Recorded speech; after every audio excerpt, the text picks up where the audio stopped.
Salve Maria, bom dia a todo o povo católico da terra de Santa Cruz. Aqui quem vos fala é Yuri Maria. E hoje nós temos aqui a grande presença, a excelentíssima presença do Monsenhor Dom Rodrigo da Silva.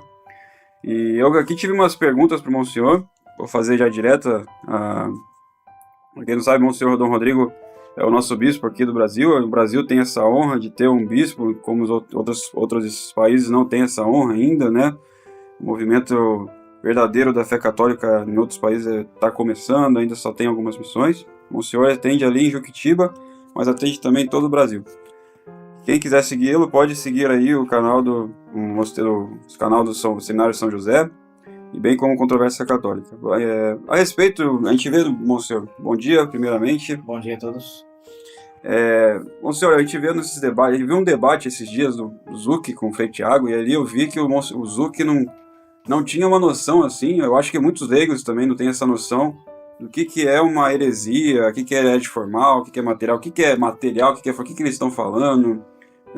Aí eu pedi para o senhor dar uma explicação mais ou menos a respeito disso, né? Que a gente sair daqui sem dúvida nenhuma de que Francisco é um herege, que está fora da igreja, que muitas pessoas têm essa dúvida, e eu vejo que tem muita gente da Fraternidade São Pio X, do IBP, do Resistência, que faz e confunde também isso, né? Que eles tentam pegar as pessoas no laço com enganando nessas doutrinas meios que não são firmes, não são certas, as pessoas não têm catequese direito, e aí ficam enganando as pessoas.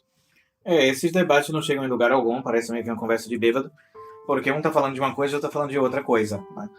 Então, nessas discussões, por exemplo, um vai dizer, o Papa pode errar, né? E o outro vai dizer que o Papa não pode ser herético, né? E aí começa o problema, porque nós não estamos falando de erro, nós estamos falando de heresia. Errar, todo mundo pode errar, inclusive o Papa pode errar, né? Isso é doutrina comum entre os teólogos, né? Por exemplo, se o Papa fala de política, fala de história, fala de geografia, fala de física, ele pode errar. Não quando ele fala de fé e moral e para toda a Igreja Universal, né? E aí vem as distinções entre doutor privado, né, entre uma conversa pessoal, né, e entre o ensino solene, né, do magistério da Igreja. Então, por exemplo, para essa gente RR, o Papa pode errar, né? Para a gente também, né?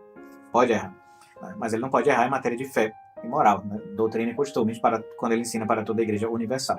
Então, e um outro ponto é o outro que diz que o Papa não pode ser herege, né? Herético. Uma coisa é errar e outra coisa é ser herege, né? O Papa pode se enganar, por exemplo, né? Como há casos na história da Igreja, né? Porém, ele não pode ser herético. E aí é que está a distinção. Por isso que fica essa conversa de bêbado, porque um diz uma coisa, outro diz outra, um entende uma coisa, outro entende outra. E, bispo, qual que é esse pecado da heresia? Qual que significa heresia? O que é formal, heresia formal, material? Muita gente não sabe disso, a pessoa fica ali, não sei o que eles estão falando. Eu sei que, por exemplo, minha avó, lá no sabe ler, não sabe escrever, tá lá numa terreno, ela só olhou pro Francisco e falou, não gosto dessa pessoa, ele fala alguma coisa meio que eu não gosto. Mas eles não sabem mesmo essa distinção, bispo. Aí isso vai se encontrar nos manuais de teologia moral, sobretudo com relação aos vícios opostos ou contrários à fé. Santo Afonso fala muito bem disso, né? No segundo livro, tomo 2, né, dos preceitos das virtudes teologais e dos preceitos do Decálogo. Então ele fala a dúvida número 3, que é o que é a heresia, o que seja a heresia, né, na página 49. Ele vai dizer, heresia é o erro livre e pertinaz do intelecto contra a fé. Heresia é um erro livre e pertinaz do intelecto contra a fé, naquele que recebeu a fé, né, batizados. Assim a opinião comum, né, diz Santo Afonso, por onde é evidente que para a heresia, como também para a apostasia, se requerem duas coisas, juízo errôneo, que é como seu objeto material, e pertinácia, que é como formal. Então ele vai dizer que o juízo errôneo é a heresia material e a pertinácia é a heresia formal. Então, por exemplo, alguém pode duvidar de algum artigo de fé, né? Podemos pegar um exemplo bem prático, assim, do permitir que divorciados e casados comunguem. Isso, né? Ou, né, duvidar de algum dos dogmas, por exemplo. Eu acho que Maria não foi sempre virgem, né? Eu acho que Nossa Senhora não nasceu sem a mancha, né, do pecado original, nasceu com o pecado original, etc. Que o Papa não é infalível. Aí diretamente contra alguns dogmas ou ensinamento solene do magistério, né, da Igreja. Só que, né, por um juízo errôneo, por ela não ter conhecimento, né, de que isso é uma questão de fé, né, que se deve crer obrigatoriamente, E outra coisa, na heresia formal, é a pertinácia. Não, ele sabe que aquilo é um dogma, que aquilo é uma doutrina revelada pela igreja, mas mesmo assim, de maneira pertinaz, ele o nega. Então, como o senhor falou, uma senhorinha do interior que não entende nada, né? O que, né, pensa internamente, o que fala externamente contra algum desses dogmas sem ter conhecimento, né? Ocorreria nessa questão da heresia material. E isso basta, tá? Para não pertencer à Igreja Católica. A heresia material basta ser um herege material, mesmo se você não tem noção, né, de que seja uma heresia, né, material que você está professando ali, basta para você não pertencer à Igreja Católica, assim também como a heresia formal também basta para você não ser membro da Igreja Católica. Basta ser herege para não ser membro da igreja, tá? E você é obrigado, na heresia material, de procurar uma resposta, uma solução para essa dúvida contra a fé que você tem, né, de encontrar uma resposta no ensinamento da igreja. Você tem de tirar essa dúvida, tem de se esclarecer, senão você morre sendo um herege, né? Morre fora da igreja.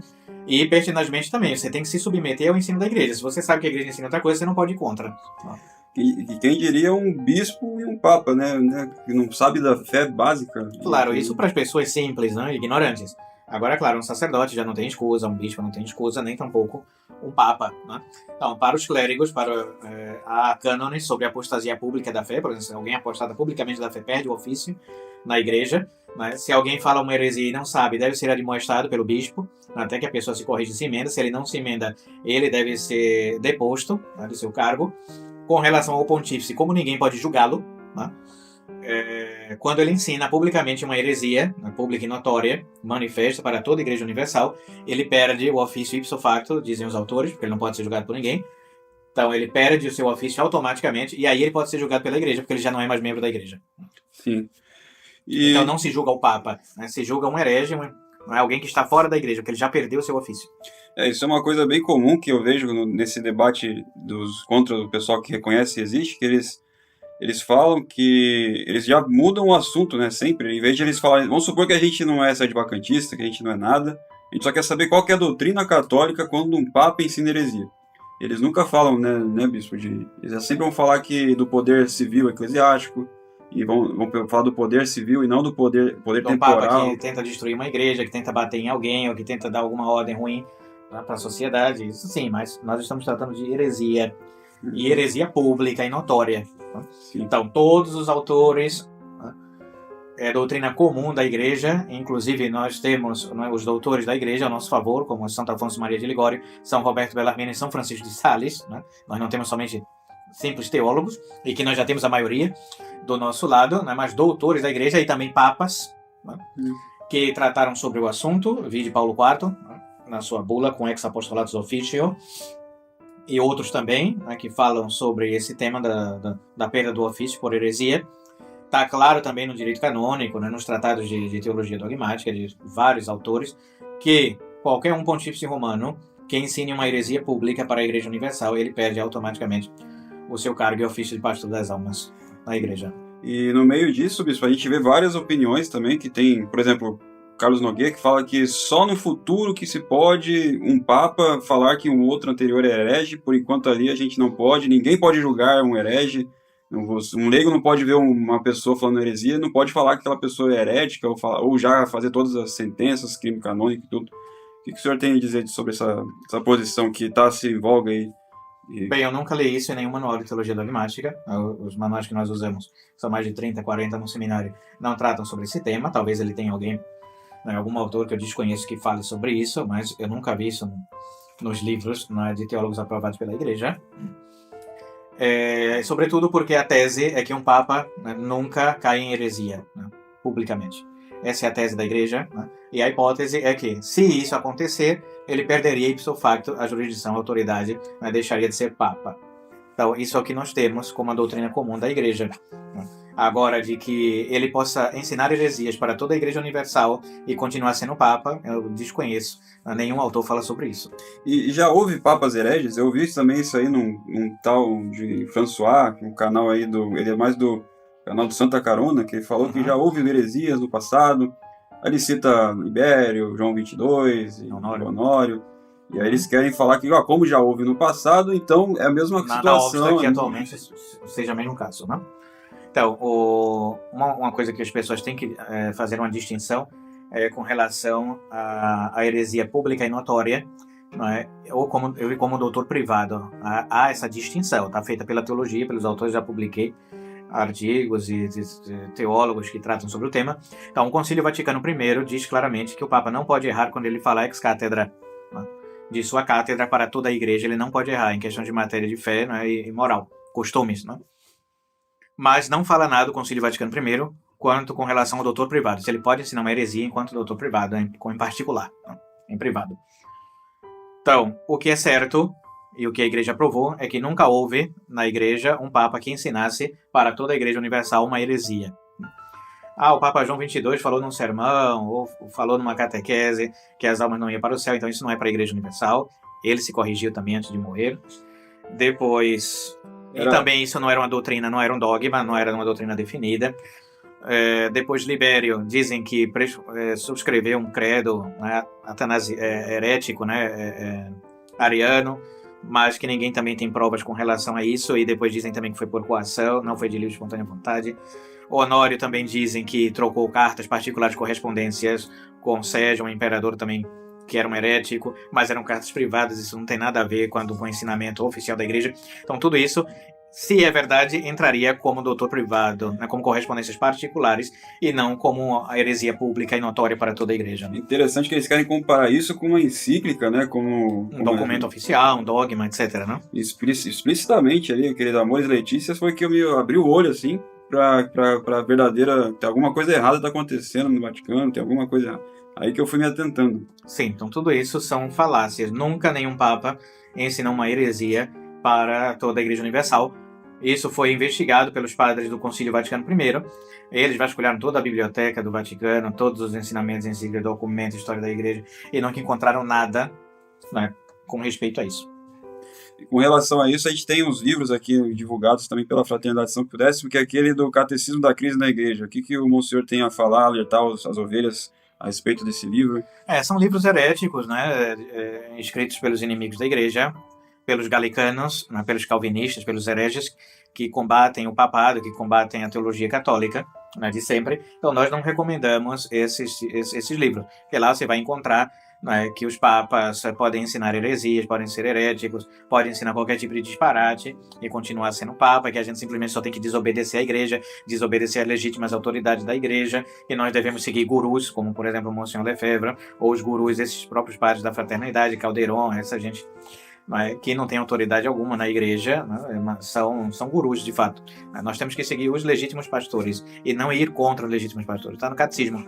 Quem não segue os legítimos pastores não faz parte da Igreja Católica. Bom, então é isso, Monsenhor. Acho que tá bom para explicar, mais ou menos. Acho que deu para entender o que é uma heresia e como que não se pode ter um papas hereges, né, como eles falam, né, que isso é uma coisa muito... Creio eu que é uma oposição controlada. Não tenho noção assim de quem que... São dois pontos importantes. Né? Primeiro, a resistência pública aos legítimos pastores, que eles tentam argumentar, né, que é válida, você resistir, né, ao ensinamento do magistério solene. E depois, né, ou seja, que você não deve obediência a um papa legítimo, nem à Igreja, à Santa Sé Apostólica. Você pode resistir publicamente a eles. E depois a questão do tema da heresia, que eles não entendem. Eles falam de maus papas, de papas que podem prescrever o erro, etc. Escândalos, etc. Escândalos dos papas, moral, que são imorais, etc. Mas nunca tocam no ponto da heresia. Se você vai para o ponto que eles são heréticos, por exemplo, Francisco disse publicamente, nunca se corrigiu disso, que não existe Deus católico, que a religião católica não é necessária para a salvação, que fora da Igreja, né, existem vários pontos de salvação, fora a Igreja Católica, né, que a Igreja de Cristo subsiste na Igreja Católica e nas outras falsas religiões, que todo mundo vai para o céu, que ninguém se condena. Falou também que Nossa Senhora, né, não nasceu imaculada, que Nossa Senhora nasceu com o pecado original, né, ou seja, negando a Imaculada Conceição, um dogma da Igreja, nunca se corrigiu disso, etc. É uma série de heresias. Né? Como o Nogueira fala também, né? Uma manada de heresias a cada semana, e eles falam de heresias, todos eles, pública e notória, todos eles, esses grupos, eles falam que o Papa falou heresias, mas a hora de aplicar a doutrina católica, eles...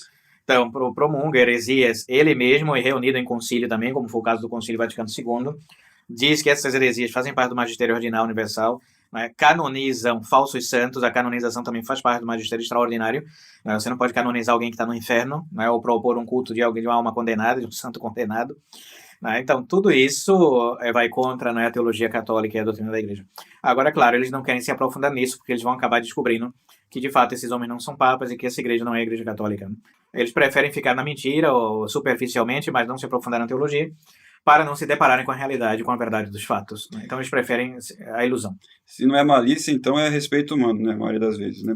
Em tese é malícia mesmo, porque nós já aclaramos isso, já publicamos documentos, artigos, vídeos, livros, textos, tudo, já esclarecemos todos os pontos do sedevacantismo, só que eles preferem, de fato, a mentira, enganar as pessoas, ludibriar. Para mim, essas pessoas agem de má fé, né? Todos eles, tanto da fraternidade, como da resistência, como o Centro Dom Bosco e tantos outros aí. Bom, acho que é isso, então. Bispo, muito obrigado pelo áudio, pelo ensinamento. É muito bom o senhor estar aqui. Eu creio que a gente poderia fazer mais áudios, né, por aí. Sim, tem um ponto também que é bom elucidar quando se trata dessa questão da infalibilidade, né, que a infalibilidade não se estende a todos os atos do Papa, né? Então, por exemplo, nesses debates você vai ver, os sedevacantistas dizem que o Papa nunca erra. Isso é mentira. Isso é uma falácia. O Papa pode errar, pode se enganar, né, em vários pontos, menos em matéria de fé. Tá? Isso é doutrina católica. Então, o Papa pode falar, né, sobre política e se enganar, sobre história e se enganar, geografia, se enganar, física e se enganar. Tá, ele pode ser enganado também, como foi o caso da Semana Santa, enganado pelos modernistas, né? Por isso que nós não seguimos isso. Então, mas ele não pode errar em matéria de fé. Ele não pode perder a sua fé pessoal, diz a maioria dos autores católicos, nem ensinar uma heresia para a Igreja, né, universal. Mas nós não dizemos, né, que o Papa não erra. Ele é infalível somente em matéria de fé. Isso que as pessoas têm que entender. O padre fulano aí num sermão falou que a Semana Santa é dogmática, que tudo que o Papa faz é dogma, e nós temos que seguir o Papa em tudo. Nós não dizemos isso, tá? E a teologia tampouco diz isso. Então, tudo, por exemplo, a Semana Santa foi promulgada pela Sagrada Congregação dos Ritos, que já estava cheia de maçons, tomada pelo movimento litúrgico, os hereges modernistas. Não é? O Papa falou que pode seguir, mas isso não tem nenhum documento no missal do Papa, não é? Onde ele próprio promulga isso daí. E tem vários outros também erros, não é? Ou imprecisões que nós não seguimos, tá? Sobretudo em política, por exemplo, né? Em outras coisas também, vários discursos com relação, sobretudo, à democracia cristã, né? Que era uma tendência da época. Política, sobretudo, também a favor, né, da república, né, em detrimento da monarquia católica. Houve vários problemas, né, com relação a isso no século XIX e XX, sobretudo política, uma confusão, liturgia também, então tudo isso, né, direito canônico, essas coisas não fazem parte do magistério infalível. Coisas que são transitórias ou de lei eclesiástica podem mudar de acordo com o tempo. Então não é uma rubrica, não é um determinado código ali. O código de leis vive sendo atualizado pela igreja. A liturgia também vive passando por reformas, tanto é que Leão XIII, Pio V, né, Leão XIII, Pio X, Pio XII. Então uma coisa que muda não pode ser um dogma. Então, como alguém que diz que esse negócio de Semana Santa é algo de dogmático, todo mundo tem que seguir essa reforma específica, mas já houve tantas reformas, não é? Porque essa em particular, não é? E fora que feita pelo movimento litúrgico. Então as pessoas têm que entender, né, que nem todos os documentos são infalíveis, abrange a infalibilidade, né, sobretudo esses documentos que não são promulgados pelo Papa diretamente, né, mas pelas sagradas congregações. Então tudo tem que ter muito cuidado, senão fica tudo muito infalível e depois a história da igreja vai provar que houve, não é, tantas imprecisões e mesmo alguns erros, claro que depois foram retratados ou corrigidos pelos papas, mas que ele não é impecável, é infalível em tudo. Sim. Bom, é isso, Monsenhor. Queria terminar também com a bênção do Monsenhor, se o Monsenhor puder. Abençoe-vos o Deus Todo-Poderoso, em nome do Padre, do Filho e do Espírito Santo. Amém. Desça sobre vós e permaneça para sempre. Amém. Amém.